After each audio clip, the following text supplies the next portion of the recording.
عندي سؤال. كيف الصحافة اكتشفت هذا الموضوع؟ اكتشفت موضوع أن هذا اللاعب نعم أقول لك سؤال لم ينتهي بعد. والمكلف يعني رجل في مستوى تشيندو لم يكشف هذا الموضوع، الصحافة تكشف لنا الموضوع شيريشاف. أين دور هذا الرجل؟ نعم. سوف أشرح لك. هذا الشخص المسؤول شيندو، وهذا الشخص الذي كشف عن الموضوع دائما قد نقب عن هذه البطاقات وبين الفرق الصغيرة، واليوم وجد واكتشف هذه البطاقات الثلاث الصفراء، واتصل إلى إحدى المحطات الإذاعية، وهذه المحطة الإذاعية التي نشرت الخبر.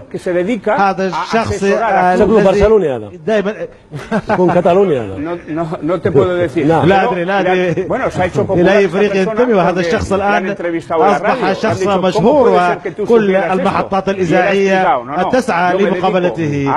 ورد قال أنه دائما ما يقدم الاستشارة للفرق الصغيرة، فرق الدرجة الثالثة وفرق الدرجة الرابعة. هي حرب بين البارسا والريال، حتى الريال كان يتهم بأنه كان وراء عقوبة برشلونة بعدم السماح لها باستخدام اللاعبين. دائما هذه الحرب موجودة. الأخطاء. نعم.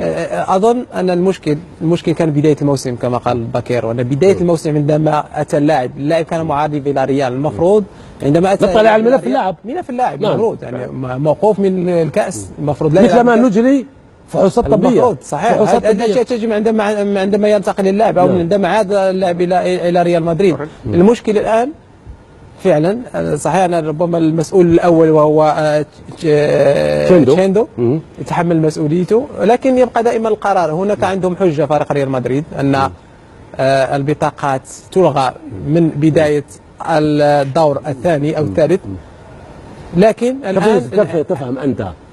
هو خطأ تغيير شيريشاف مباشرة بعد أن سمعوا بالخبر. أنا أعرفوا خطأ، هم ارتكبوا خطأ. إذا هناك لكن هو لازم أن ريال مدريد لماذا تغيير اللاعب؟ لكن هنا صدمة للاعب وللإدارة وللفريق. لاعب يسجل ويستبدل مباشرة. أعتقد أنها كانت صدمة بالنسبة لرافا بينيتيز، وإبعاد اللاعب أو إخراج اللاعب من الملعب. لا مسكين، لأنه مشاكل ومشكل آخر. هو ليس مسؤول. قرر إخراج اللاعب وانتظر ماذا سيحدث. رافا بينيتيز ليست لديه مسؤولية في هذه القضية. المسؤولية هي الشخص الذي لم يفحص كل البطاقات اللاعبين بعد أن تم فحص الطبي للاعب. هذا اللاعب هل بإمكانه أن يلعب في كل البطولات أم لا؟ ولماذا لم يلعب؟